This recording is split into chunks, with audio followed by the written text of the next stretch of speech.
if I don't have it on I'm crediting there. It's been Pearson Company with my information.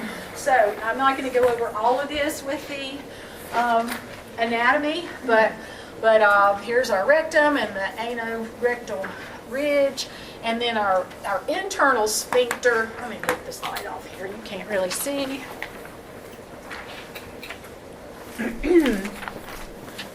So the sphincter is made out of what?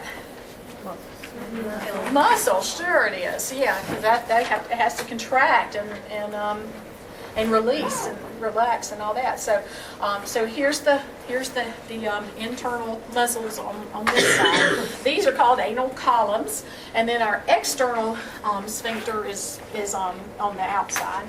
And this is an anal valve, and then the anal canal is right here. I mean, that's just really just to give you perspective in case you have forgotten some of that. And one of the things on our notes page is that defecation is one of the big words, like to defecal, I guess, or defeces. I don't know. But that's really how you can kind of remember that. But anyway, we do need to make sure, just like we did with urine, what people call it. Some people say that their bowels move, and I always tell my students that when I was about 6 years old, I went to spend a week with my grandparents, and we lived in Lenore, and they lived in Salisbury, and my grandmother had just come out of the bathroom after doo-dooing is what I called it then back then. That's what we called it at our house, and so my grandmother meets me when I'm coming out the door and saying, "Well, have your bowels moved?" And I'm like, "No, I don't think so." I vividly remember that, and then being embarrassed later on, realizing that I answered the question wrong. But anyway, that you just really got to make sure that you know what people are talking about, and some people are going to call it, poop or gosh, what is it? Or taking a dump, or making lumps, or I mean, there's just all kinds of things. Well, you remember, isn't that what's in Beauty and the Beast, in the newer the Beauty and the Beast that Disney did, and it's got Gaston and that song about Gaston, even when he's taking his lumps, something or other, and I'm like, my kids are like, yeah, that's what they're talking about. I don't know why that's a big deal, but you have to listen to that song about the Gaston. Y'all know what I'm talking about? Y'all sing Beauty and the Beast? Listen to the Gaston song and see if you think that's what they're talking about. Anyway, and of course people can use some ugly words for it too. Sometimes I'm not going to say my word that I sometimes let slip out during the road rage situation. Try to zip that and quit doing that. But anyway, when I get mad, that's what seems to want to come out of my mouth there. But okay, so normal feces is mostly water, 75%. If it's normal, now of course if it's been sitting there a long time and water reabsorb, then it's not going to be 75% water, is it? It's not going to be probably 100% concrete, right? So, and it's supposed to be about 25% solids, and these solids does have a form to it. And you do need to have fluid intake. It's so important for all elimination to work properly. Bladder and bowel to drink the fluids. And of course we know about what color it is and all that kind of thing. But it's brown because of bile and because of the action of the bacteria in the intestine. And the microorganisms and the chyme, which is what enters the intestines to be processed and water to come out and everything, and the colon, the chyme is what's produced in the small intestines after the stomach. And then the microorganisms in that chyme are responsible for the odor of feces and the odor of what else? The gas. I mean, when you pass gas, it smells because of the microorganisms too. And it sort of depends on what organisms are inhabiting that particular individual's GI tract. That's what the thing about on the previous. I'll hold it a minute so I can explain some of that to you, and I'm going to look it up on. It was on the internet, and it's actually there's a little animation or a picture or whatever. So I'll see if I can find that on the breaks. Okay, so an adult produces 7 to 10 liters of flatus a day. Can you imagine how many balloons that would inflate? to capture or whatever. But it doesn't all come out of the anus, though. We've got carbon dioxide, methane, hydrogen, oxygen, nitrogen, all of those gases are present. And it can be because we swallow air. Like when you chew gum, you swallow air, and that could be a problem. But, and it can be the action of bacteria on certain kinds of whatever you eat, like pinto beans and all of that, cooked a certain way with a potato or whatever. Or if you don't take vino, then you don't have enzymes to act on to break that down real pleasantly, so it produces a lot of gas. But anyway, some of it actually goes from the blood into the GI tract, but then some of it actually goes back into the GI tract eventually too. So I mean, back into the blood from the GI tract as well. So it kind of goes back and forth through diffusion.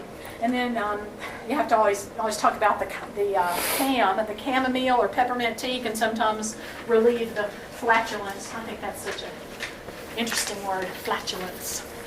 So. Anyway, so just like what I said, okay, come on now, switch. I gotta get it turned on, right? It always helps to turn it on. Oh, good. That's sort of dark up here. Well, this just gives you I think this is a good picture. I kind of made it a little bit too wide and tried to make it a little bit bigger on your slide than when you look at it on your own computer. But look at all the different parts of the colon. The cecum and the appendix are at the end of the small intestine and at the ileum, because we've got the duodenum and the jejunum and the ileum. The ileum's the last section of the small intestines, but they go all around and twist and turn and twist and turn and twist and turn. So you can't really label that exactly because it's so twisty. But then the cecum is kind of the border between the small and the large colons. And then this is ascending, this is transverse, this is descending, and then it kind of looks like an S, the sigmoid. And then, of course, when it goes into that rectal area that we talked about before. So, just like last week, I told you that I want you to be able to put in order the processes that happen during urination. So, I want you to, this is page, notes page on page 3 that has and it's in your book too, but it may be a little bit differently worded, but it's basically the same. I'll check that out and make sure I wasn't put in terminology that's different. But anyway, the peristalsis, the sensory nerves stimulated, individuals aware of needing to go, then the feces go to the anal canal when the internal and external sphincter relax, and then if the time is appropriate, the external anal sphincter is relaxed voluntarily so that you can actually expel feces. And that abdominal muscles and the diaphragm certainly do assist with that. And you move the feces through the anal canal and expel. Okay, facilitate about thigh flexion and a sitting position. So they say really the best way to have a bowel movement is squatting, and that's how people used to do it when we didn't have toilets and all. But we've gotten away from that. But some cultures still do that. That's the way they go, and I think that's why, like in Turkey and some other European and Asian countries and all they just have a hole in the floor, and you just squat over the hole and you get up. I just don't know how they're not eating thighs and stuff and all that.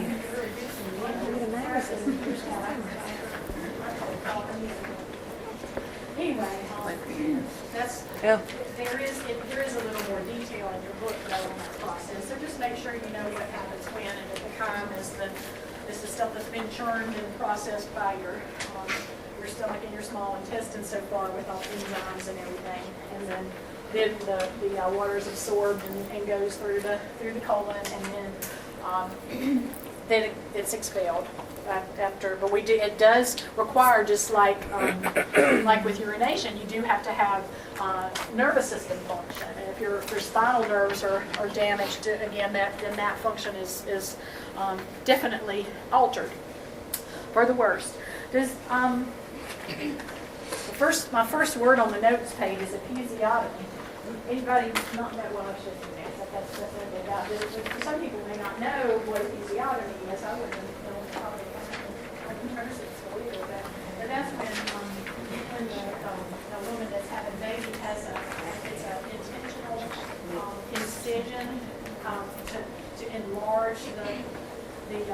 canal so that the baby's head can get through, especially if the baby's head is bigger than the dilated cervical area and everything it allows for. So, and it's to help to prevent really bad teeth. And there's lots of philosophies about having that, but some women still do have episiotomies, and then they have sutures right after. They have the cut, the baby's born, and then they sew the posted cut. And so if there's a episiotomy incision with stitches or lacerations that happen because they didn't do an episiotomy, or if they have hemorrhoids after birth, and then there can be, people don't want to use the bathroom because it's going to hurt. The first time you go to the bathroom after having a baby, you're just like, oh my gosh, it's going to be really tough, especially if you do have incisions, of course. So that's really irritating. But anyway, it can lead to constipation if you withhold. That's sort of like what children will do sometimes, is withhold because they don't think it's comfortable. You know how we spoke about babies when they're in the womb, they urinate. I know that when you're having a baby, they say that they don't want them to have a bowel movement because they can aspirate. Do they not have bowel movements while in the womb? They release a little bit, but it's not supposed to be like when there's fetal distress. There can be a large amount, and they're right at the point where they're getting ready to take their first breath and all that. They don't want to have a whole lot of that in them because it's going to affect their pulmonary function. So is it something that they don't have to actually, as they're being born? You're not supposed to have much anyway. You'll have to ask Ms. Ward when she does the OB part. But there is some. It's called meconium, and then you do have some. Yeah, you do have some meconium in the amniotic fluid, but it's not like when the baby's under great distress. It's just like when we get in distress, we have diarrhea or something like that. It does put the baby in distress, and if there's a lot of it, then that can really affect their lung function during the birth process. So, okay, but she was probably telling about how much that they do during the months while they're still instead of being on their own. Okay, so one of the things this is not just for pregnant women, but one thing I just want you to realize that if you get the signal that you need to move your bowels, then you can ignore it because it may not be a good time. And you're in the middle of a meeting or you're taking a test or whatever. Sometimes it's not a good time, so you try to resist that. Now, if you've got diarrhea and things are moving real quick with the increased peristalsis and everything, you may just have to get up and run wherever you are if it's possible. But if you do ignore the signal, then the signal will come back at some point, especially like if you drink something hot or if you're eating something, that may be when the signal will return. But if you ignore it multiple times, then the longer you ignore it, the more water that is absorbed from the stool, and the harder it's going to get, and then it may turn to like concrete to try to get it out. So we just don't want to encourage that sort of thing multiple times anyway. You can delay a little bit, but don't delay too long or you're going to really regret it. That can make it much more difficult. Okay, and then y'all can see about this with the GI tract that the pregnancy can cause reflux because of the pressure in the abdomen, and it's not as easy with gravity to get the food and digestive juices to go the right direction. So a lot of pregnant women have to sit or have to sleep with their head elevated some so that things don't go the wrong way. That's in the upper GI tract. But then hemorrhoids because of the pressure on the veins in the rectal area. And then the progesterone, that's a hormone that's secreted more during pregnancy, decreases peristalsis. So I put an apple a day because that's what they kind of told me to do when I was pregnant. And I did. I ate an apple a day and I didn't have any trouble. So it's like, I don't know that works for everybody, but it worked for me. So, but bowels can be real sluggish after birth. And so I know when I had Sarah that they brought me gosh, what was it? But they brought me like an over-the-counter laxative, and it was like, said you have to take this, and it was like, I took the first time, and then it was like, I ate spinach, and I ate all these things that I didn't really like at the time anyway. I ate turnip greens or something like that, but whatever they brought me on my tray, I was starving after giving birth. So I just was like, I would eat anything that was put in front of me, but with all that spinach and stuff, but it was like, gosh, I really didn't need that laxative, so I refused it after that. I was like, gosh, I can't be running to the bathroom all the time. That's ridiculous. I'm doing fine, but not everybody does do fine. Some people's bowels don't recover that quickly. My babies weren't that big. I had 6'4", 6'11", and 7'1", so that's pretty small. So I put a room in my pelvis too. So that was, I really was lucky with that. But anyway, so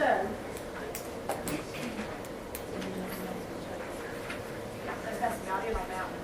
Okay, so back to influence fecal elimination, developmental. That's okay. The meconium is the first fecal material that's passed, and it's black or green, tarry, odorless, and sticky. It really is like tar. It's very, but it could be green tar actually. And then they have greenish yellow and blue, some sort of mucusy during that first week. That's transitional, and then it's frequent usually after feeding, especially if they're breastfed. And it's kind of light yellow to golden. It's like golden mustard or whatever, or crazy palm. That's so it really is mustard looking for sure with the breastfed babies. And they don't absorb the water well at the beginning. It's just like they don't know how to concentrate their urine, or their kidneys don't know how to do that when they're babies either. And then if they're formula fed, it's darker stool, or more tannish and more formed. It actually is in. I hate to say that word turd, but that's kind of a good word. But you know what I mean when I say turd. It's really, that's a form of stool, but it's not like that. Anyway, they have the stool usually between 8 and 24 hours after the one, but it can be up to 48. That's still not considered abnormal. And it can be 2 to 3 every 2 to 3 days, or 10 times a day, and it just sort of depends on how well that baby's colon is absorbing the water, and what they eat too, of course, and what the mother is eating if you're breastfeeding too, because that certainly affects the baby as well. So anyway, then we go to toddlers, and all of us know about potty training. All of us have been through it ourselves. The parents have gone through it, training, and that's where they can really gain their control over it sometimes. But anyway, a lot of times some kids don't want dirty diet. They're really kind of clean freaks, and so they want to get trained so they're not dirty. They don't like the way it smells and stuff like that. They just don't want to be dirty. And so when your pelvic muscles are able to start gaining control over stool after they start to walk. The walking and then running around and all that kind of stuff that they do, that really does help. So that's where it all kind of starts with the potential for control. And then it's about 2.5 years on average for daytime, and then it can be later for but they don't usually go that much at night anyway, because of not eating and drinking during that time. It's more common after having something to drink. Now I have noticed I put on the note pages from last year's Partners in Learning Developmental assessments. And by the way, I'm in the midst of grading those. I'm not sure when I'm going to finish, because I do need to post some stuff for y'all for next week, so I'm going to have to interrupt the process and make sure I get that done. But anyway, one child was not, didn't even want to have a bowel movement because he didn't like the way it smelled. So he would withhold because he didn't want to smell it. He didn't want to go in the potty. He didn't want to go anywhere. He was just going to withhold.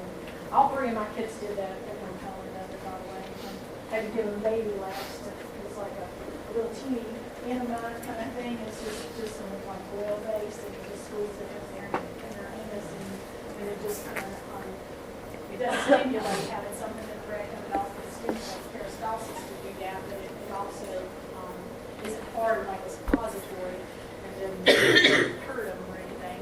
And then it just kind of slides out. That's what it ended up happening. But anyway, let's see what else I want to say on that. Okay, well, school age, it sort of starts to be like adults. It's not usually a problem, but sometimes they will withhold or delay because they're busy or they just don't want to. They don't want anybody, because usually you go in groups when you're in school, and then you don't want other people, kids and adults both don't want somebody to know that you're having down moving. That's just a private thing, and just want to be in a private place to do that a lot of times. So it depends on the person as far as that goes. And then elderly people, there is constipation because of the decreased peristalsis, and they may not be having enough fluid and fiber because of the immobility or cognitive problems, or lots of things that can go along with the elderly. But again, that is not a normal consequence of aging necessarily either. Just like incontinence is not. And okay, we talked about the drinking liquids or eating or drinking something hot. I had a patient. I worked in ICU. That's right after I got married. And she was Chinese, and she didn't speak any English at all, and so they didn't have visiting hours, but every so often, so we just had to do all kinds of signaling and just have some information about her, but they made sure that we knew that she drank a cup of hot water every morning, and that was what when she did have she's had a regular diet order at that particular point, and so we always made sure that she don't her hot water, and then her bowels would move. That's just the way that she did that. And coffee makes your bowels move. If you got diarrhea, you sure don't want to be drinking coffee because it stimulates urination and it stimulates stools too. But the heat increases the peristalsis, whether it's hot lemonade, hot, whatever, or hot foods can sometimes stimulate as well. So.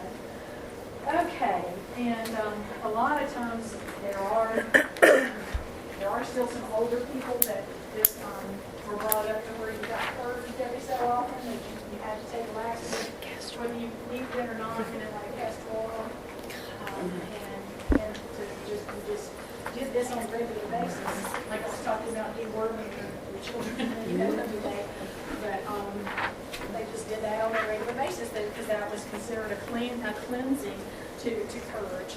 And I put the Russian Thunderbolts in here because my husband and I went to all these places along the Lewis and Clark Trail during the 200th anniversary commemoration of the Lewis and Clark journey, because it lasted for 2 years. But Dr. Benjamin Rush, Rush Medical Center that's in Chicago, is named after him. But he was a real knowledgeable physician back during Jefferson's time and all that. And he had thunderbolts that would really get you going, get you purged, or Jefferson's had constipation, then use it too. But they actually had mercury in them, and they had this site in Montana, I think. It's called Traveler's Rest, where the Lewis and Clark group were, when they were headed back home after they went to the Pacific Ocean. And they were trying to find out exactly where they camped. They knew in general where the site was, but some archaeologists did some digging and processed the soil, and then they could figure out where the latrine was because there was all this mercury in it. And they also used the mercury for, this is great, so I'm not to tell you, but they treated syphilis with it. I'll talk to you about it during that section. And bring you something that will explain what they did. But they did it to treat syphilis too. And so where the mercury was, they knew that's where the latrine was. So anyway, change of bowel habits though is always something that, or especially if there's weight loss along with it, that's certainly something that needs to be reported. That is not something you just need. This clock's in driving me nuts. I don't think I have time to fool with it. But anyway, we know that this is an hour later. Okay, so what we eat, of course, influences, and fiber, bulk hormone foods, gas-producing foods, all that stuff, the things that we need to consider. So Grains, the bran and oats and the fruits and vegetables make the absorbs the fluids and helps the stool to have mass and stimulates the peristalsis. And the next things go through quicker as well. And what I noticed when I was reading this here, it said on page 1348, I think I marked it in my book, and I might have told y'all in the reading plan, I can't remember. But on 1348, it says that insoluble fiber forms a gel and can decrease cholesterol and glucose levels, and I'm like, that doesn't sound right, because you just talked about what insoluble fiber did, and then you're talking about this doing a gel and doing the cholesterol, and I said, that's just got to be wrong, so I looked it up, and Mayo Clinic or something, I don't remember, but it's definitely the soluble fiber that forms a gel, and it can help to decrease cholesterol and glucose levels as well. So just catch that in your book. Y'all see it? You see that in there? On 1348, I didn't know if that's what you were looking for or not, but it's when it's talking about, there it is. Yeah, I remember where it was in the little chart. Okay, so anyway, we know that onion, cauliflower, cabbage, beans, bananas, apples all stimulate peristalsis to some degree. And I just heard on the NPR thing that it's so good for you to eat onions, garlic, and leeks. And this one doctor that's doing this study called the Gut Project, he had his stool analyzed for microbes and everything, and he has fewer of the bad kind of microbes and more of the good kind of microbes that really keep things in balance more. And he says he eats onions and garlic and leeks every day. And this other guy that was doing the reporting, he had his stool analyzed too, and he had more of the bad kind of organisms and fewer of the good, so he's most worried about this and all too. Even though it causes gas, it really does help with our microbiome, I think is what they call that. So, and then spicy foods and sugar can cause diarrhea and gas.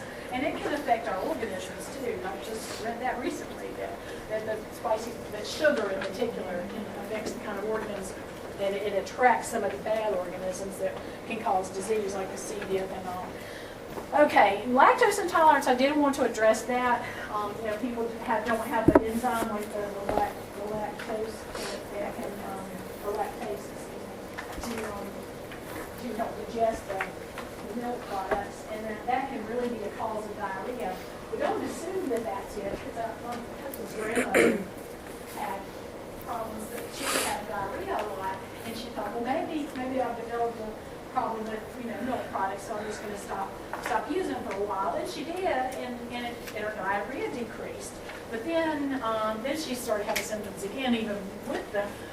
It took months and months before she went to the doctor about the change in the bowel habits, because she thought it was a lactose intolerance, and come to find out she had colon cancer and it had already spread to her son, and all this was really horrible. So don't just assume it's lactose intolerance. Make sure that you rule out other causes.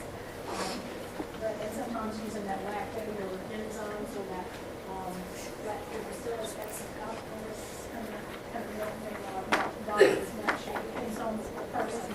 But just realize that if somebody has diarrhea and is lactose intolerant, you sure don't want to be giving them, pudding and milk and stuff like that that does have milk in it. But that for people that are not lactose intolerant, yogurt is a really good thing to try to get your system back in order, especially like Activia. But all yogurt that has live cultures in it is good for helping them to colonize and antibiotics or such.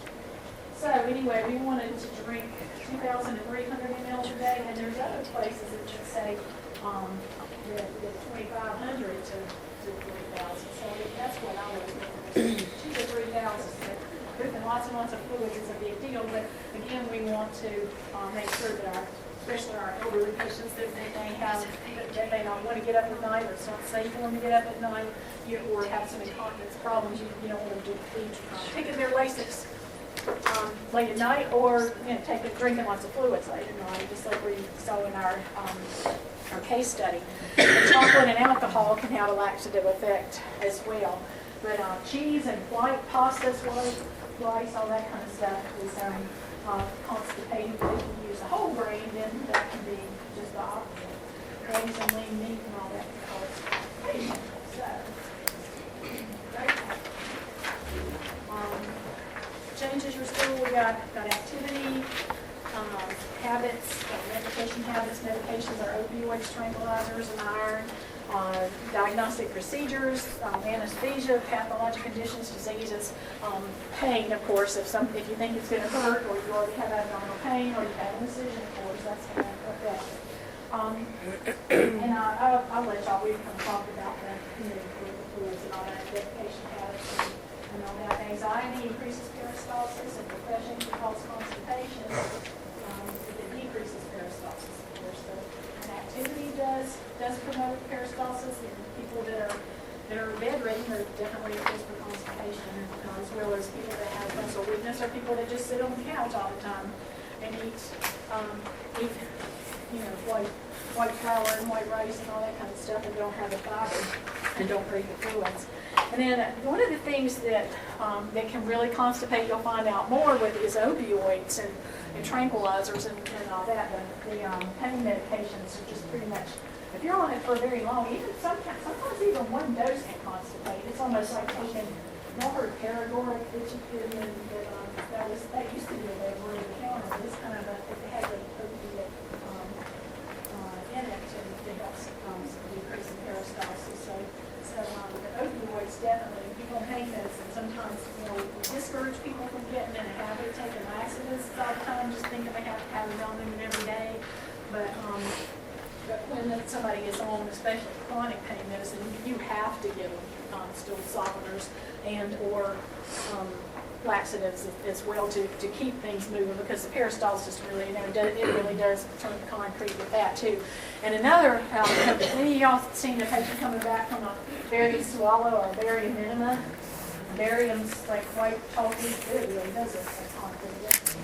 But if you don't give them lots and lots of fluids, and sometimes they'll give stool softeners and laxatives as well, and make sure that on the barium they come out before the water's absorbed, because it really is a constipator. So you have to really watch the patient after that and make sure they're getting that out, and ask them to save their stool so you can see it's chalky and that's really excreted. Okay, and then spinal and head injuries and things like that can certainly affect the central nervous system part of it, and this with the anal sphincter, the internal sphincter, and then of course the pain, what we talked about before. Okay, this is says we continue to document the profound influence of the mind on digestion. I think this is really, really cool. I think most of us can attest to that. Have you ever just felt sick on your stomach up here, or just felt like everything was churning, or had diarrhea, or just got extra gassy and your stomach's making all these awful noises and stuff when you're really anxious, or you're just really scared, or some kind of negative emotion. But this is so cool. I love this, and it's still being said over and over again. The gut is home to the second brain, a dense network of nerves in the stomach and intestinal lining that contains as many neurons as the spinal cord. The body's fight or flight response decreases blood flow to the gut, disrupting nerve impulses and muscle contractions that move food through the intestinal tract. Also, stress hormones such as cortisol promote inflammation, which is an underlying factor in several of the diseases like Crohn's and irritable bowel syndrome.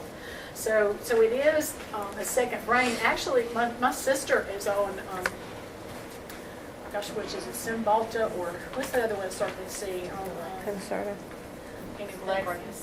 What is it? Alexia? Yeah, I think she may be on Celexa, but she's had ruptured diverticula before. That's the little pockets that form in the lining of the colon, and seeds and things can get lodged in there and then get inflamed, and then that's diverticulitis.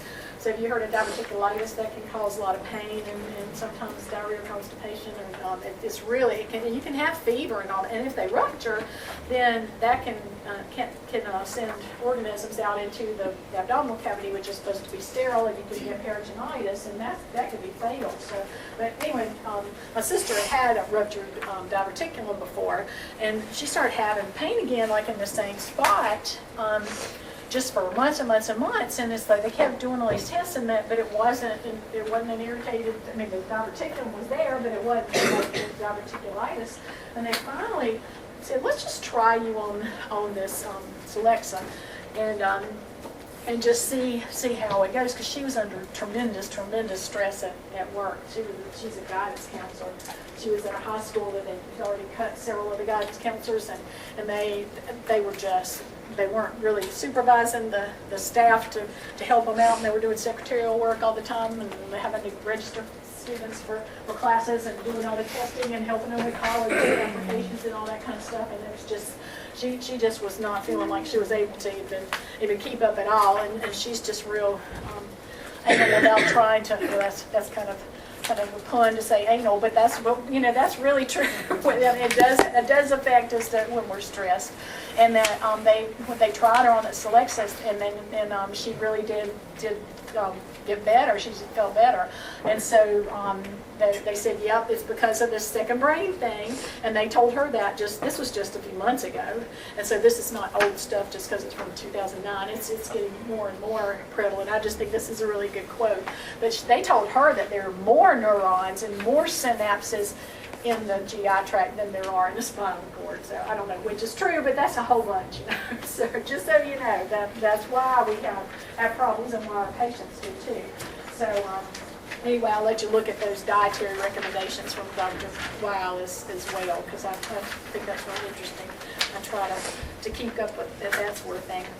So anyway, I don't think that we know what color feces normally are. So anyway, the yellow, it can be from infants and newborns, but that can be green or black. Clay or white, meaning bile obstruction, though, that can be really bad if you've got white colored stools, unless you had a very minima. So you need to know that about your patient. If you see a white chalky stool, look and see if they just had a very minima. If they haven't, you probably need to get on the horn and talk to the doctor. Then if it's black or tarry, that can be medications like iron, or bleeding from the upper GI tract, or a diet high in red meat or dark green veggies, because the red meat has iron in it too, and the green veggies as well, because spinach definitely does cause your stool to be either dark green or black. And then bright red would be bleeding from the lower GI tract, or maybe from eating beets. So you still got to make sure what your patient's been eating before you panic. And then if it's pale, you can't even really see this. You can if you see it on your computer, but it's white, it's pale. That's why I wrote it here. Diet high in milk or low in meats, and if you're not absorbing fats well, that could be pancreatic dysfunction, because the lipase comes from the pancreas, and if you're not absorbing your fats properly, that's going to be a problem. And if it's orange or green, then that could mean an infection. So I put those two terms, melena or hematochezia, are terms for blood in the stool. And I think we already said some of that on here. And aspirin, Pepto-Bismol, and of course the GI bleed too could cause the black tarry stool. And the gray green stool can be from antibiotics. I had with my, gosh, I keep forgetting some of y'all know Robert and Tom, but anyway, you talk about their bowel movements and their urination and all this. That's really terrible. They'd kill me if they knew that y'all knew. So don't put it on Facebook. But Robert was going to that wonderful babysitter that Miss Henley sent me to for when Robert was born, and she gave Robert a birthday party on his first birthday. She had all these pictures from it too, but she stripped him down just to his diaper because she knew he'd be all messy, and she had this nice birthday cake for him and all.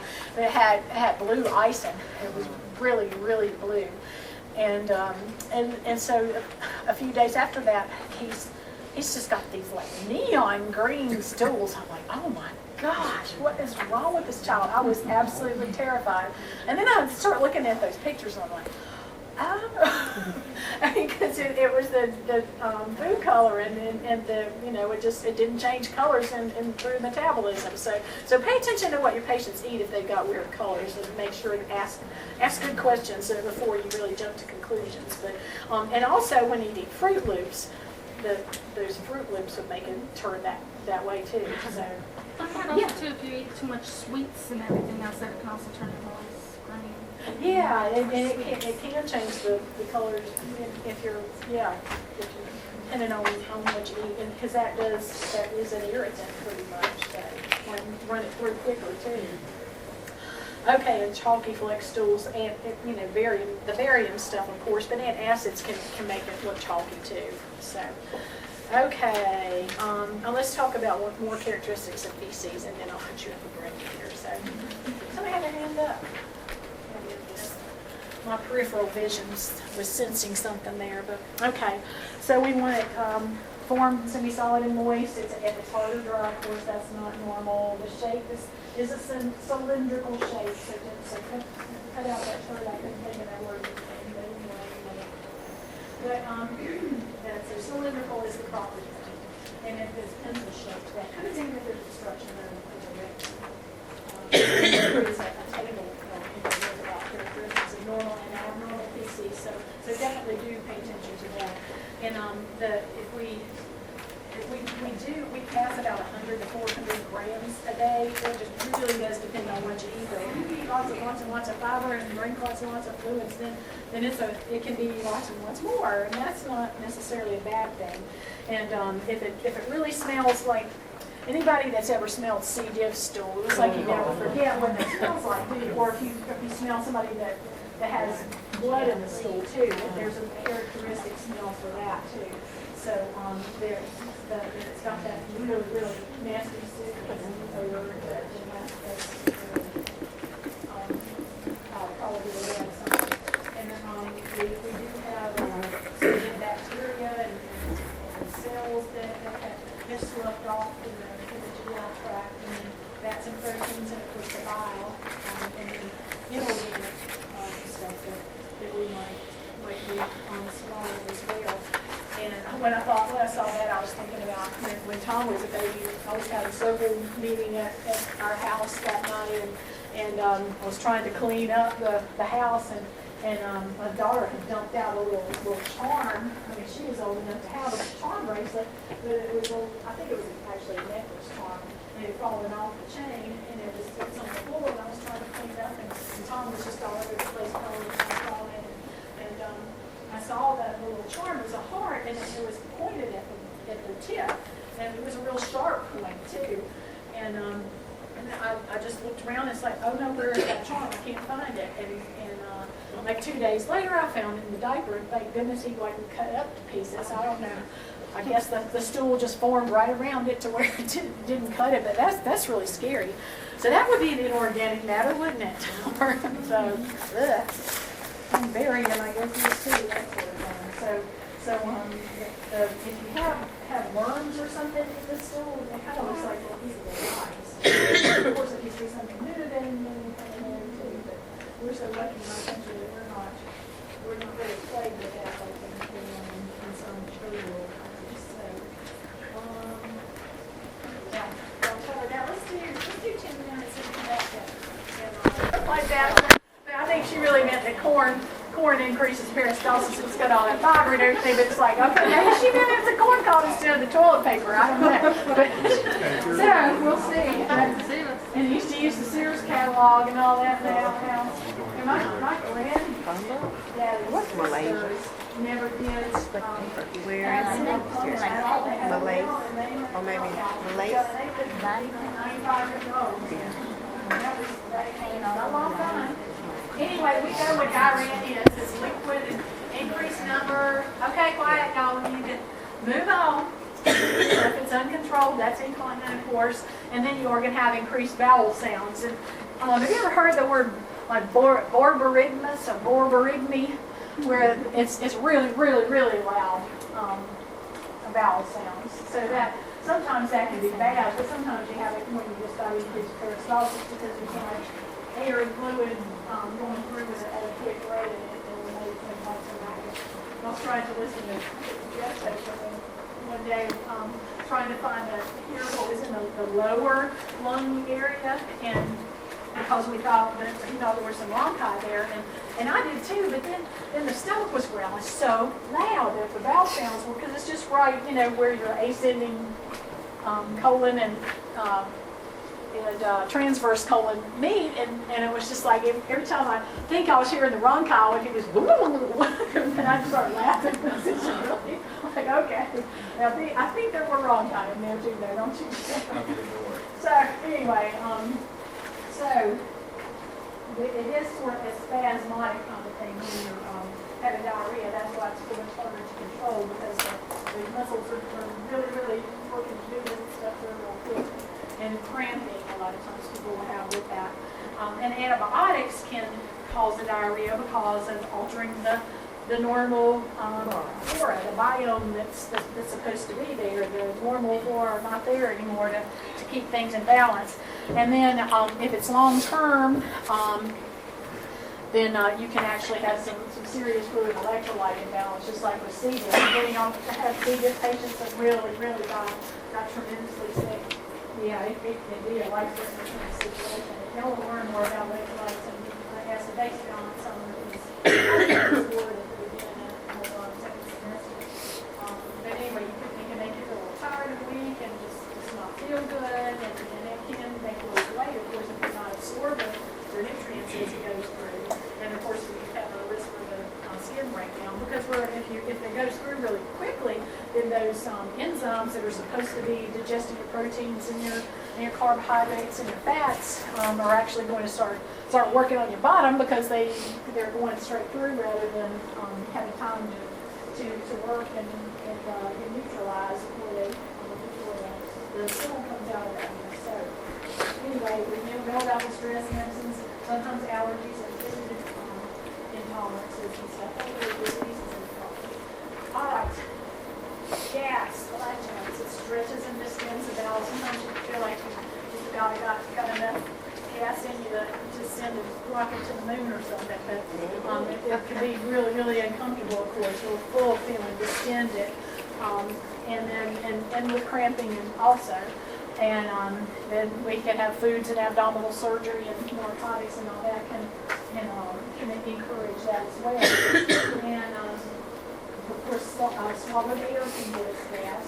And sometimes drink it out of straws. Chewing gum, of course, makes you swallow more. And then the gas does diffuse between the bloodstream and intestine, like we talked about before. Then you go from the intestine back to the bloodstream before it's all over to. So it just sort of depends on what kind of balance you got. Eruptation, that's just a fancy word for burp. So burp or belch. And that's mostly from swallowing air. But not always. It can be from things that we eat too, of course, or especially if you drink carbonated beverages and that sort of thing. You're swallowing air then, aren't you? Sure are. And then the distension causes stretching in your intestines and everything, and then it makes you feel like and so anyway, that's another thing that after surgery, we really want people to be passing gas. And that's something to really document that patients passing gas, because when you have abdominal, especially GI tract surgery, you have, what do you call it when your peristalsis stops? I think I heard it. Did I hear Elias back there? And it can be called paralytic Elias. If it doesn't come back, then it's like it's just not, things are not moving through at all. And sometimes that can be a problem, and maybe they have surgery for that. But we can call it breaking wind or passing gas, or we need to really, a lot of some of these kind of sophisticated older ladies that are being so dainty and proper and all that, and you ask them if they're passing gas, they don't really want to tell you. And then sometimes they'll get up and let one slide sometimes while maybe getting up to do with the chair, and they'll be so mortified. It's like, I just always think, that's sweet, that's just what we want to hear. You get better about shoes all day. I realize that it's very important, and that's something that's a turning point in whether you're going to get to eat or not, So we have to really encourage them that don't try to hold it back. You need to know that it's coming out and going through so that you can start eating normally.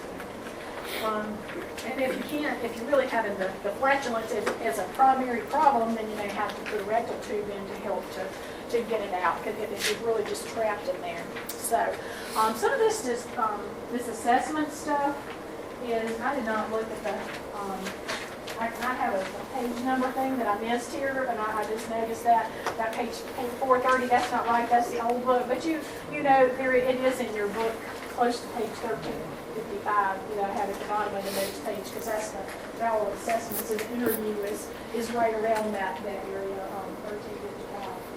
So anyway, about, I think we talked about how we do the abdominal exam, that which do we do first on the abdominal exam?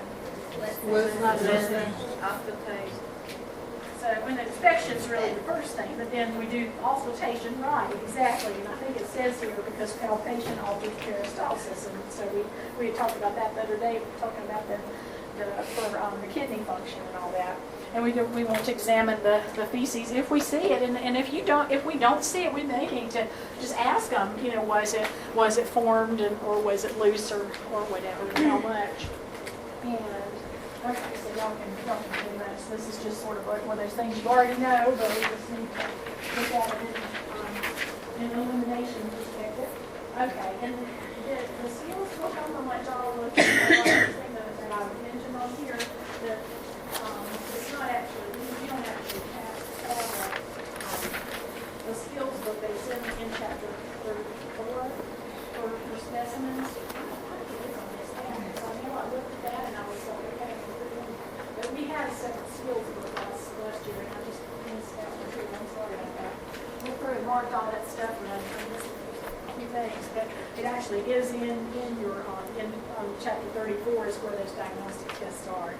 And then when we're testing for a cold blood, that means blood that you can't see. It doesn't mean that it's magic or associated with witches or anything like that, but it means you just can't see it. So anyway, it causes a color change when the blood. So there's different kinds of cold blood tests. They've made it a lot easier. You don't have to put developing fluid on it like you used to. You should always lose the little bottles of development fluid, and then you didn't know how to develop there was a color change and all that. So if you're going to have an occult blood test, you need to avoid red meat and vitamin C and the raw vegetables, especially the dark green vegetables that have a lot of iron in them, aspirin or other non-steroidals like ibuprofen or naproxen. We certainly want to avoid anticoagulants and iron. You can, but some people can't be operated anticoagulants, so sometimes you have to realize that may be the reason that it's showing that they positive for blood negative that isn't blood. It could be a confounding variable in that. So direct visualization, I think we said that as far as when you go in with the light to urinary tract, you can do that, of course, with the GI tract as well, and you have to have clear liquids the day before and lots of laxative, and then NPO the day of the test if it's a colonoscopy or any of those things that we're looking into the colon. And the colonoscopy is the visualization of the whole colon, taking all the way to the and then you can get anoscopy or proctostigmoidoscopy. You can see those definitions here. And you can do the x-rays of your enemas for diagnostic tests too. And you can do ova and parasites. Ova means like eggs of the worms and stuff like that. And if there's organisms or incomplete digestion or something like that. So, all right. One of the things that I wrote here to the side is not on your slide is that there's some home remedies that you can use for diarrhea. And this is something that I wasn't told us. If you add nutmeg to foods, that can help decrease diarrhea, especially somebody's on medications that tend to cause kind of chronic diarrhea. So nutmeg added to applesauce can really be helpful. Or the mashed bananas, that might be fairly good too. I'm not that wild about nutmeg, but I might rather have it than something nastier. And then I had patients that told me that there's nothing like blackberry wine. I don't know if you always want to be encouraged to drink wine, but it's just a little bit. Well, that's an old time. those lines. But another one that hospice always out was marshmallows. One nurse told me that you have to tell them exactly how to use the marshmallows. You're supposed to eat the marshmallows, but apparently this one family was interpreting it wrong, and they decided to have a marshmallow suppository, and they really did have them. So they're to eat the marshmallows, not use it as a suppository. So anyway, just be very clear when you if you're going to recommend something like that. So we want to, if somebody has diarrhea, the really best thing to start with is just sips of clear liquids, but not real hot, not real cold. Because either one can cramp or irritate. So, and you don't want to have high fiber or spicy foods. And if you're oral medicine or something like that, sometimes people actually do use something like that, mucil or fibercon or whatever to actually pull in some of the water. So sometimes they will do that too, maybe if it's still firm, formed. But I wouldn't do that to start with. That's not good. Just do the sips of clear liquids just at intervals, but not a whole lot at one time, because that will increase peristalsis. We just don't want to be dehydrated either. They need to do very often sips of clear liquids. And then go to, once things start to clear up, do bland foods and avoid good food, extreme temperature still. And bananas, rice, apples, rice, toast. What kind of diet is that? Brat.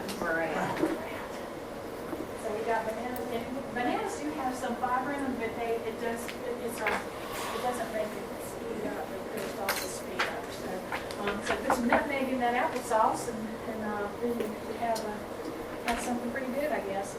I wonder if apple butter would be good. Because you could put nutmeg and apple butter and put that on your toast, and that'd be even better, wouldn't it? They might have too much sugar in it. I don't know. That might be easier to tolerate the nutmeg because it's already salty, but that makes it spicy and irritate the colon. Anyway, we want to limit carbonated drinks if we have a lot of that, or flatulence. And don't use straw or chew gum, and avoid the cabbage, beans, and onions, but I would not really want to avoid those if it's going to help our body almost, so we don't want to just say always avoid those. It's just if you have diarrhea, you certainly, or if you have the flatulence, you may want to avoid cabbage, beans, and onions. Or even better, use something like vino to help supplement that enzyme that we're missing and that makes us have so much gas in the first place. So we can use simethicone is one that's on your notes page, and that helps to mix with the gas, to neutralize it. Gas on the gas is probably and then Metamucil, fibercon, milk magnesia, docusate, mineral oil, salts, all of those are it's promote defecation, or if you're taking that on a daily basis because you don't know narcotics, you've got diarrhea, you may want to hold up on that. I think that's the reason why it's on this particular page. And then the meds that control diarrhea do promote the absorption of the fluid, the extra fluid that's there and help slow down the peristalsis, or slow down. The Imodium and Lomotil and Paregoric is the one that actually has some of the opioids in it. Then you have absorption down, like those have that medicine came in all the time. And then the laxatives and cathartics that soften the stool and low peristalsis too, and become chronic with laxatives, though, then you do start losing the natural urge because your body just gets lazy, and if you don't have to have the nerve stimulation and all that going on and send it to your brain and all that process of defecation kind of just gets interrupted. The body just it's been being done for me with the laxatives. Why should I even work? And the body tends to have this biofeedback kind of thing, and if you take laxatives off,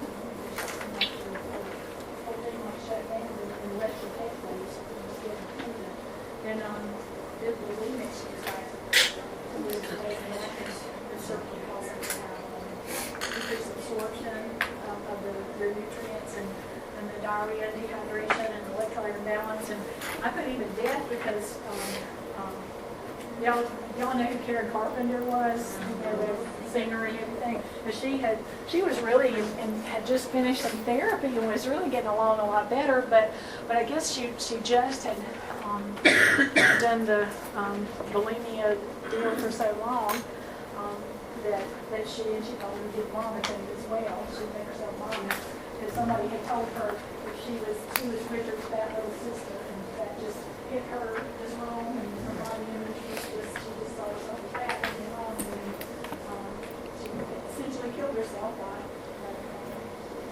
becoming anorexic and all that. So anyway, that was such a waste. Okay, bowel incontinence, constipation, and impaction are our exemplars for our concept-based curriculum. And so, constipation is less than 3 stools a week by definition, but it's sort of, you have to look at the individual's moral patterns, because some people don't have 3 stools a week anyway, typically. So, if it's dry and hard, just see if that's a change for that particular, if it is dry and hard, it's not good, but if it really, their frequency is not necessarily, you have to compare it to what they want to do. So that's where the interview comes in. And it is a symptom, not a disease. So that means something else is going on that needs to be fixed if you're actually constipated. So straining can cause some problems as well. And you can have a feeling of incomplete stool evacuation after you go, and just go a little bit and can't get it all to come out. And it happens more in older people because of their mental health status and their lack of fluid intake and fiber intake and activity availability and those kinds of things that we talked about before. And they may not be able to eat high fiber foods and chew water because of have tea. But you know, if you've got those juicers and stuff, where you can really pretty much just drink it down, and those juicers really can put cantaloupe and all kinds of stuff in there. You could really drink it. I don't think they really do that long-term care a lot of that. You know, they really could, so to give them some fiber in there. Okay, and then we can certainly have the problem with pregnancy. We already talked about that. And the hemorrhoids can interfere with pregnancy. With the constipation and the defining characteristics and everything on page 13, 15 in your website. So definitely do look at that. And the next slide is about hemorrhoids. And there's internal and external hemorrhoids. External are the ones that you can see. It looks like a little polyp sticking out. But the internal ones are before it comes out the anus. And sometimes you can just push the external one back in, and it will become an internal one. But if you keep putting pressure, it may pop out again. And every fold of the rectum has a vein and an artery. I mean, that's the way our body works. We have to have oxygenated blood, and then when it's deoxygenated, it has to go back. So that's the way most of our body is. And so they can be distended with a lot of pressure, especially with constipation and straining. So, and it's sort of like a varicose vein in the rectal area. And they are real painful, but they can ooze blood too, and they can really have a sort of a sudden rupture with a good deal of blood loss. That's scary anyway. Sometimes people think they have blood in their stool because there's something wrong, higher up. But if it's bright red, then you need to rule out whether it's hemorrhoid. So let's see. Some of the things that we haven't really said about the causes of constipation, that the irritable bowel syndrome could cause that, like the Parkinson's sclerosis, we did say that. The lack of privacy, pelvic fluid damage, cosmetic damage, emotional disturbances actually can't. Most people have diarrhea when they're emotionally disturbed, but some people can have constipation, especially some antidepressants that if you take that for emotional disturbances, then you might have constipation as well. And it can be associated with urinary tract infections with children. Children that get old can be more likely to get a urinary tract infection because they may ooze and and then, okay, this is really important on the 13 notes page. This is another one that is terms with Valsalva maneuver. And that's the increase in intrathoracic pressure by bearing down, but while holding your breath. That's the whole thing. It is, if you hold your breath and bear down, that's when it can really be dangerous to people that have problems with their cardiac function. So definitely, you can call it bradying down. When you bear down like that, it really slows your heart rate. And they call that a vagal response because the vagus nerve is controlling that. And so if somebody has a brain injury or well, if they have low platelets too, or if they are extremely anticoagulated, like if their INR is really high, if they're all on Coumadin, or if they're real high, not on heparin, then that could be extreme like that. If there's any weakness at all, in blood vessels in your head or anywhere between your diaphragm and your head and your brain, then you could rupture like an aneurysm or just a little weak spot in the blood vessels. And as people get older, their blood vessels become more brittle and more easily damaged too. So, but those of y'all, did any of y'all have Mr. Henley for 168? What did he say he almost died on? Did he tell you? On the toilet? Yeah, he died in Vegas, right? But that's the vagus nerve thing. That was what they always tell me. That he said he almost died in Vegas. And he was actually, straining so hard with holding his breath, and that just killed him. Anyway, so pay attention to this page. This is a big deal. And if we have tumors or bowel obstruction or something like that, or surgical adhesion, sometimes that can cause constipation as well. Let's see here. For chronic constipation, that can be just because people are withholding, especially like kids, or sometimes the women that are just giving birth and all that can happen with adults as well, and some I'm sure some older people withhold as well because they don't want to get up and go to the bathroom, and they don't want it to hurt, or they don't want it to be hard, or they know it's already being hard and they don't want to go. So it could be this vicious cycle where they've had too many enemas and the body's just their sphincters aren't just working the way that they need, abdominal muscles. And again, make sure to explore if you ask somebody, have you been constipated lately? Don't just ask that yes or no. That's one of those things where how many times do your bowels move in a week, or how many times do you poop in a week, or whatever the words are that they use for that, and make sure that you know what they're really talking about, and that they know what you're asking them. And keep exploring that. Don't just go for a yes or no, I'm constipated or I'm not constipated. And especially if you've got somebody like a child that they looks like I didn't know. They're asking me my bowels and I didn't know what she's talking about. And if it's an adult, especially from another culture, or somebody that's from a different part of the country, they compensate. So just make sure to clarify what they're talking about. If they come in and say I'm constipated, okay, let's talk about that. Don't just say, oh, okay, I'll get you a laxative. That's not enough. Okay. So we got I think y'all can really read this part. You don't have to have a DM necessarily every day to eat healthy. You need to exercise and modify the diet if you're having constipation. And if there's continuous constipation or for a long time,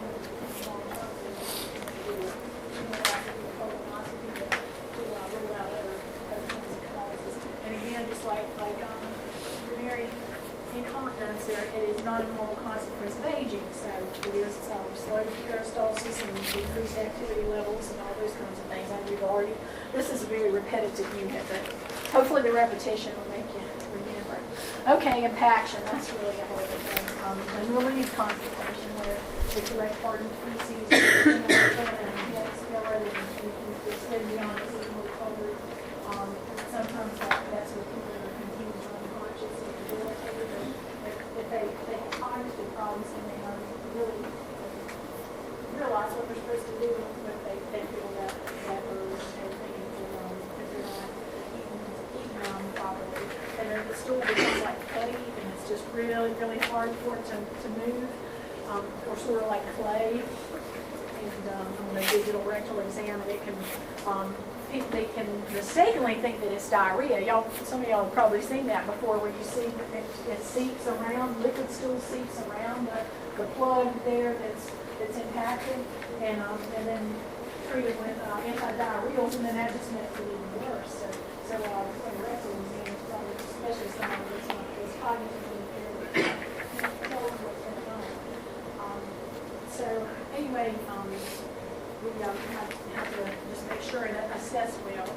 And it may be, you might have to instead of just doing a rectal check yourself, you might have to check with the doctor and make sure that that's not going to be dangerous to the person if they have a heart problem. I'll talk about that in a minute.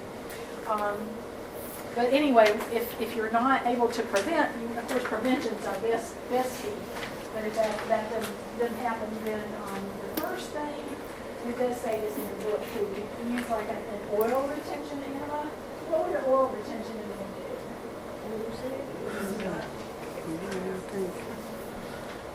It just makes it slippery and lubricates, doesn't it? And makes it easier to slide out.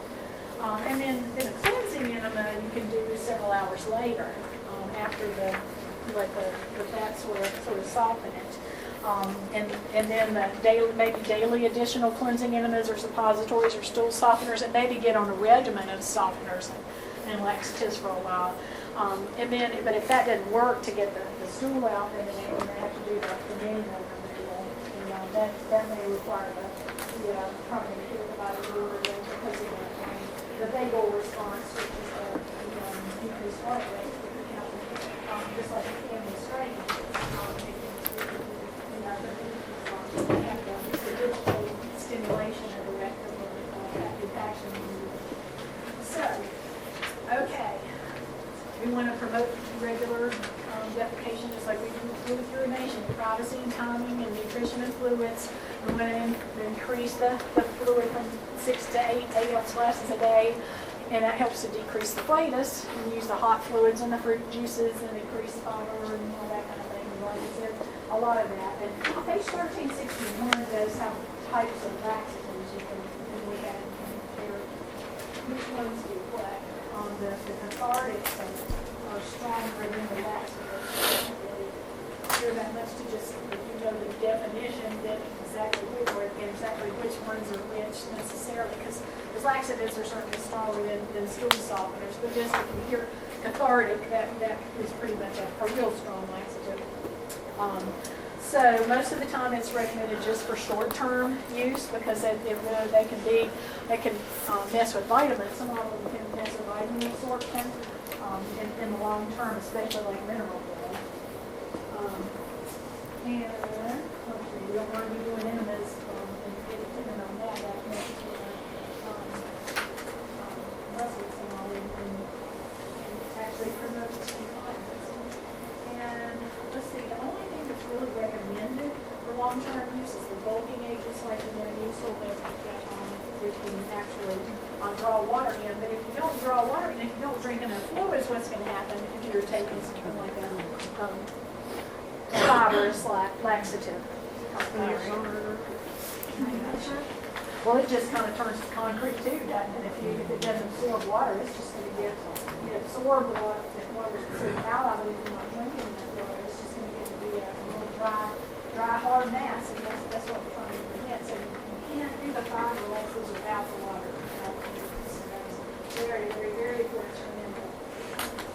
Okay, and then for severe constipation, you can both soften the stool and use a laxative.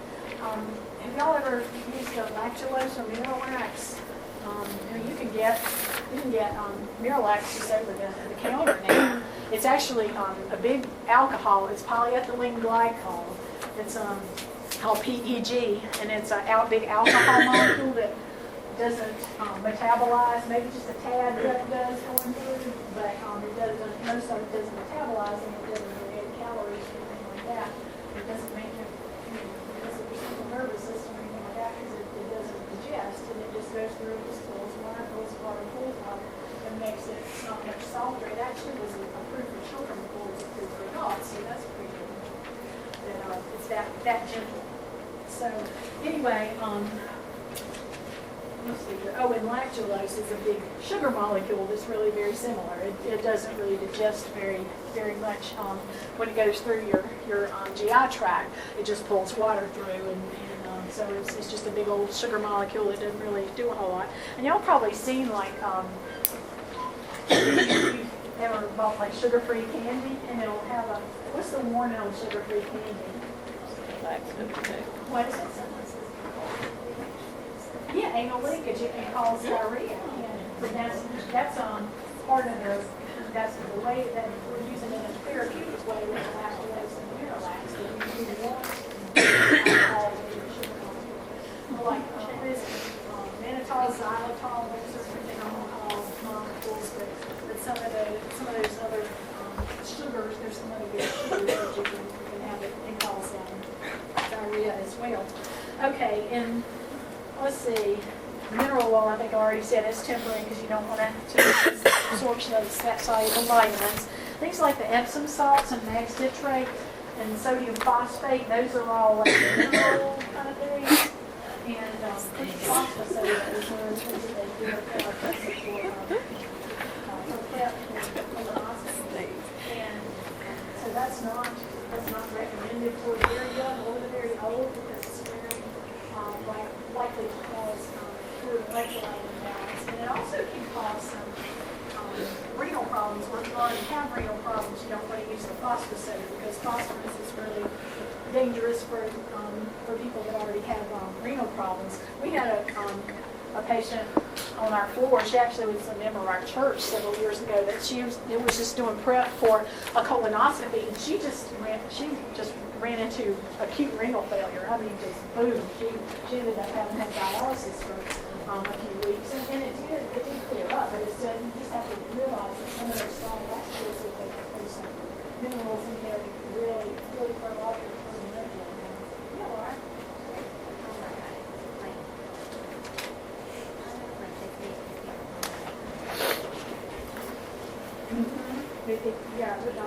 And I have some articles, and I think I'm going to wait until Thursday to talk about that a little bit more. Not that you might do a lot of stuff, because I'm not going to answer today, but I thought I'd actually write that thing else to listen to on the radio. It's probably because it's just, that's really exciting, with the probiotics, that there are lots of things that a lot of diseases that we may be able to control according to our microbiome. Gut project is now, and I want to learn a little more about these and well, y'all can go to these and y'all and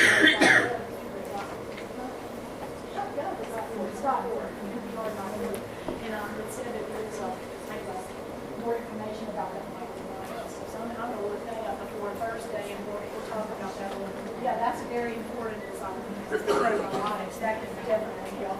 In fact, in the hospitals, there are certain doctors that are giving culture ale. Have y'all seen that? Like it's got lactobacillus in it, and what's that other one? Bifidus or whatever, like that's in Activia, but you can get it in a capsule. And a lot of the doctors are using that along with antibiotics just to be proactive, not wait until they have problems with diarrhea, but prevent it by probiotics. They do that for my daughter. She had to take augmentin because augmentin can cause diarrhea for that, and she's diabetic and they want her to get diarrhea. And she was a child, but the doctor said either have her eat yogurt or get some probiotic capsules at the health food store. You can get them out anywhere now, but she didn't want to eat the yogurt, so we got the capsules, and she didn't have any problems. So that really being proactive with that, just with your own families, might be very helpful if you're taking antibiotics, is to take probiotics along with that, so you can recolonize and get that good bacteria back. So, okay, now this free phosphate, that is not something that goes tremendously systemic, so that just goes directly, and that's the one that's in the little, this little tiny bottle, and it's just a few ounces, and insert it into the anus with the line on the left side, roll it up to get all of it out, because it's a real flimsy little bottle. And then your procedure in your chapter, so y'all can look at that.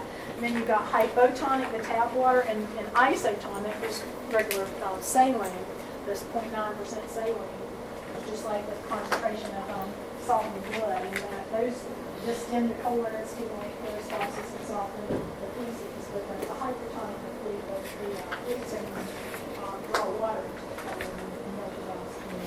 And then we got the surface of the irritating the stinging, and we've got oil that lubricates it and like that too. But anyway, y'all can read the rest of this. We're going to do some videos about this stuff on Thursday. Get all that done. And I've got a picture of this administering the free enema too. Sometimes people want to do it themselves, just sitting on the toilet. And so yeah, we can certainly let them do that if they're able. That's sort of embarrassing. I think totally disabled from doing that. They hold those on those confidence that they actually go in and do its job to pull the water out of it. Okay, and then there is a lot of constipation in the pediatric population, except for infants. So just realize that under infants, that second line constipation is rare in infants, and it's usually because of the whatever kind of diet that they're on. And the bottle fed are more prone to constipation than the breastfed. In fact, that's why most kids were never constipated while they were being breastfed. Never. But when they transition from formula to cow's milk, they can sometimes get constipated too. That's an alteration in the way their digestion's usually big woman. And then it's most frequent in the toddlers and the preschoolers when they're trying to control their bodily functions, and that's when I put that underlying control, because they really take control, and you can't really make them do that, and you don't want to make them be traumatized by the potty training experience. But the parents don't really want to be traumatized either. That's really kind of walking a fine line because y'all their parents, isn't it? But you're being traumatized versus but anyway, then they try to look all the schools, and then it's hard to pay. All three of them did it, so they were all controlled. So anyway, with school age and adolescence, you can have urinary tract infections or the enuresis where it kind of escapes. That can happen, and then if they don't have much time to go to the bathroom, they're too busy, and then delay the toilet, or they can be embarrassed if they go to school. And most of the time, kids don't want to have bowel movement at school. That's just really just thinking they don't want to friends to know that they could, I guess. But if we can get them to eat breakfast and with hot liquids, coffee might make it happen, but it's probably better for them to have something else like green tea or something like that. It doesn't have the caffeine in it. And before they go to school and have a bowel movement, so they don't have to be miserable at school. And then they can be constipated after surgery or immobility or dietary changes. They might need softeners or dietary changes with the fiber diet and all. Or maybe you need some fiber supplements. Increase the fluid to make sure we drink it. And for infants, you can add out period to increase fluid period. My mom used to make these little suppositories.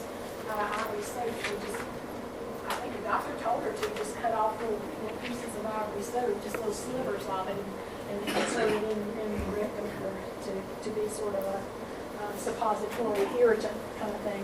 The soap, like a soap sudsenimal would be.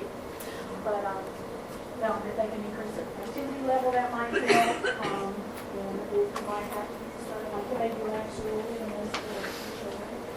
And try to use positive reinforcement for everything at all times. And y'all I can post that y'all read this irritable bowel syndrome. But this is our canon thing.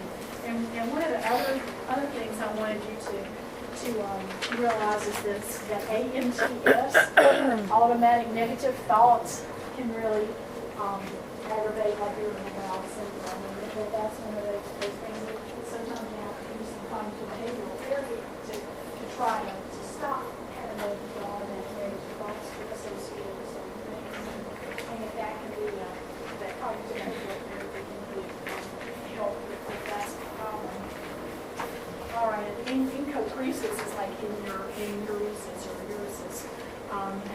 where you move the soil at inappropriate times after they have attained the bowel continence, or they should have already attained bowel continence, and then they have bowel movements like incontinently when they really should be able to control it. And it could be that they're sick or something, but if it's primary, that means they never have had control. But if it's secondary, then they have bowel control, then they lose it. So it could be caused by their retention, though. It comes out, it really does come out, they can't control it, especially with the laxatives or something. And it usually is because they're too busy to go to the toilet, or they just don't want to, they want to smell, they don't want to bother it. It's just something they're too busy to do. And then, of course, that can cause some impactions even in children, and the stool leakages and all, like you can with older people, too, impactions. Like the environmental changes, like the birth of a sibling, or relocating out or new school. My daughter started going to bed when she was 3, just right before next child. It was her baby. You have to consider that there could be some medical reason, though, that they're having a problem. So don't just assume. I mean, if it continues, then you need to have city medical attention and assess their mental health and their cognitive functions and how they were toilet trained. Because if there was trauma for the child related to toilet training, that may be an issue. And then behavior modification, dietary, really is a relational thing between your child, especially associated with body training. We want to try to prevent these kind of problems from happening, to see warning signs, and then try to encourage the parents to use positive reinforcement rather than negative, because that can really affect them the rest of their life. Okay, and the bowel incontinence, of course, I think we've already pretty much covered all of this, and you can look at the fecal incontinence research box on page 1352, and I got that one right, I think, about where people can write about the fecal incontinence. So partial incontinence is just as loss of control of flatus and or swelling, and then major is when you can't control the normal consistency. And I'll let y'all go over your, you can actually do, if the sphincter is damaged, there can actually be surgical procedures for sphincter damage. These are the nano diagnoses, and I'll let y'all look at these. But the one that's new that wasn't in our other book is dysfunctional gastrointestinal motility. I mean, that's a really good one, too. I think that's really one that we need because sometimes I've had students just like, well, it's not really any of those things, but there's something wrong with the GI tract, so what do I call it? And like if things are not, if you're having reflux, that's an alteration or dysfunctional GI motility because it's going up instead of down. And if they've got ileus, that's dysfunctional motility. So I think that's a really, really good diagnosis that y'all may want to look at. And there's some sort of associated with fluid electrolyte balance and anxiety and all that sort of thing. There's secondary diagnosis and then I think our desired outcomes are pretty clear. It's not really rocket science on this part. And you definitely look at the client teaching section on page 1358 about healthy defecation and fecal elimination and managing diarrhea. There's 3 different teaching boxes in that area, if I'm remembering correctly, that they all have really, really, really good interventions and suggestions. And then educating about medications and side effects and what your laxatives and cathartics do, and how effective they can be if you're not using them properly, or how they can be ineffective in the long term. Just intermittently all the time, and then you don't learn. You can learn how to teach about flatus, which we will talk about, and they need to learn to do enemas themselves. We can teach them that, but that's certainly not our preferred method. We want to let that be a last resort. But the administering enemas in the skills section starts on page 1361. So definitely look at that before Thursday, because that's when we're going to talk about these things. I'm going to have to find the pages that for y'all to look at some skills for. We're supposed to do on Thursday, we're supposed to do oral sectioning for diagnostic procedure.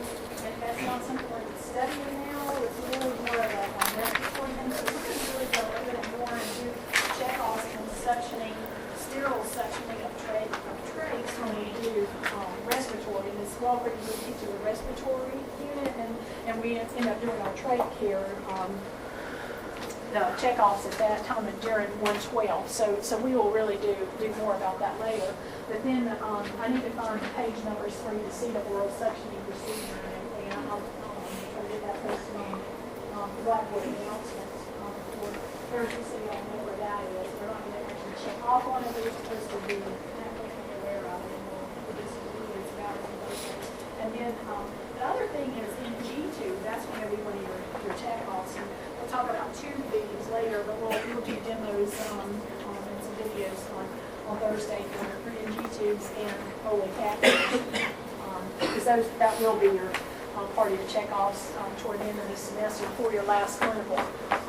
But anyway, we talked about bowel training programs and bladder training programs, and bowel training programs are very similar.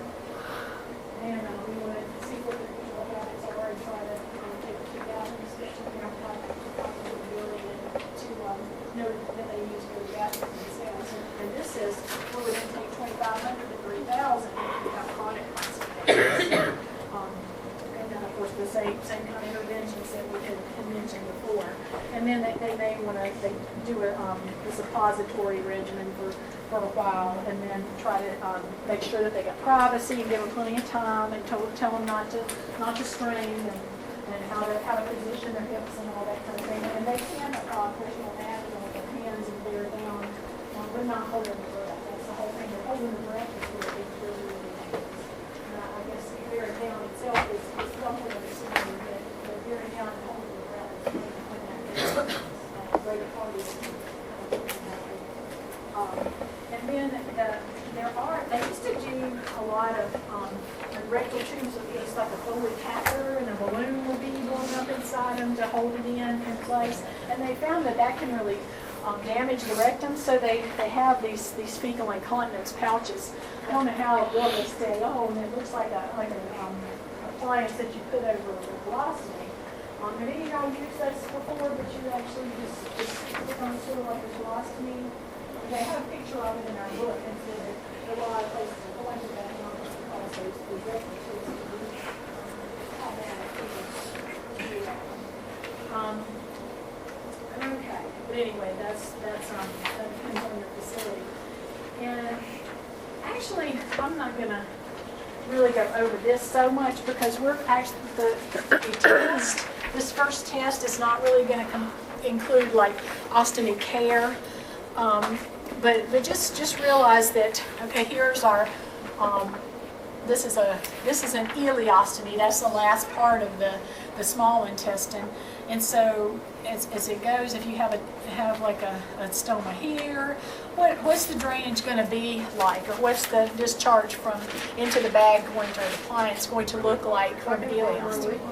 Yeah, very liquid, isn't it? But as it goes from here to here to here to here, and here's the sigmoid, what's it going to be more like of the sigmoid? Just regular cylindrical formed, yeah. So just realize that as the liquid is absorbed from the colon or back into the bloodstream, then it's going to be more formed here and not formed at all on this end. So that's really all that you need to know. But Amanda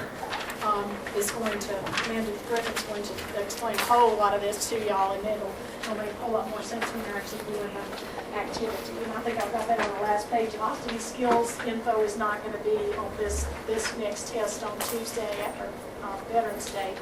And I just put a couple of suggestions on there, but she'll tell you about that. I tell you what I had, I wanted to make sure to try to